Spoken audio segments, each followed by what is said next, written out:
kahapon nga adlaw. Na tigayon ang pagtukod kang Philippine Motorcycle Tourism Troopers sa probinsya kang Antique, mga kabigatan.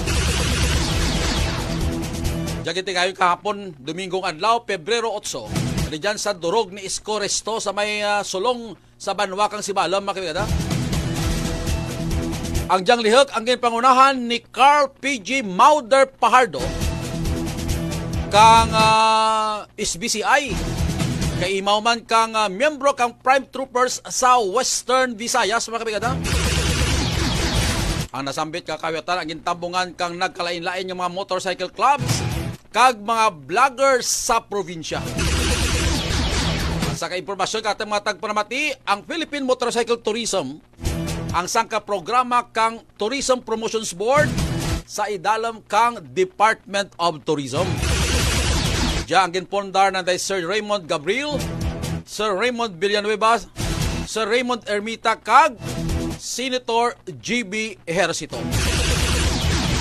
Sa atin naman ang Department of Tourism sa kaayinsaya katong gobyerno nga amo ang responsable sa development, promotion, kag regulasyon kang turismo sa bug-os nga pungsod.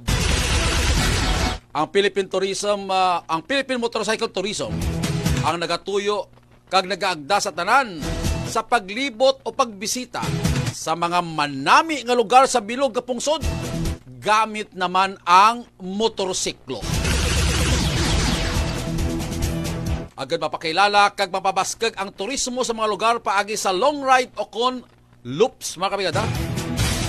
Ang nasambit ka grupo magasuporta man sa nasambit o kung suportahan ang mga negosyo lokal, ang atin mga micro, small and medium enterprises sa nagkalain-lain nga bahin kang pungsod, kag amo man ang pagpasanyog kang responsable kag luwas sa disgrasya nga pagbiyahe, kag atin mga motorista kag pagpabaskag kag banami nga relasyon sa tenga kang mga motorcycle riders sa pungsod. Sa pagtukod kang PMT Troopers Antique, ginalauman nga magpasanyog kang mga manami ang lugar sa probinsya, agad makilala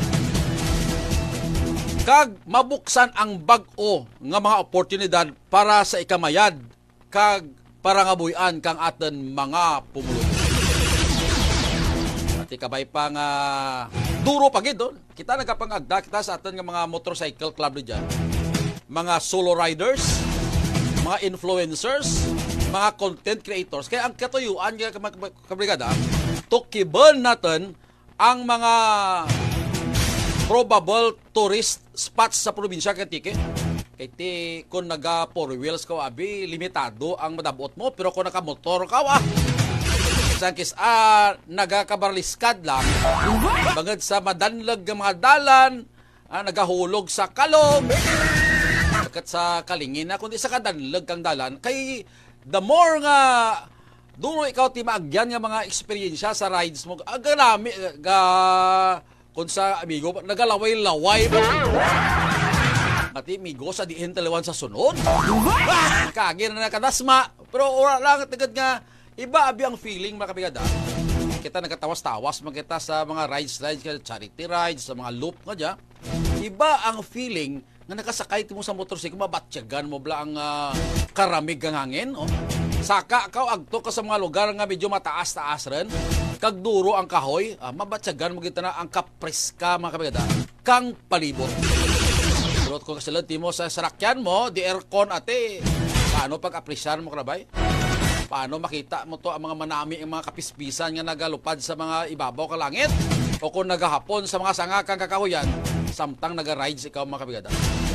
Tamo dya, kabay pa nga, sa nagapamati dyan, ang gusto sulod sa dyan nga aton nga grupo, welcome gid ang tanan. So salamat gid sa mga kabro natin sa may Iloilo, nga amo ang nagpatigayon kay Sir Mauder, no? Nga amo dya ang nagpanguna sa pag-organize dyan sa probinsya kang Antique.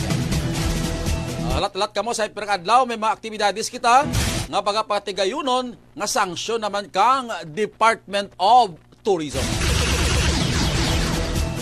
Kag sa katapusan natin nga balita, halin sa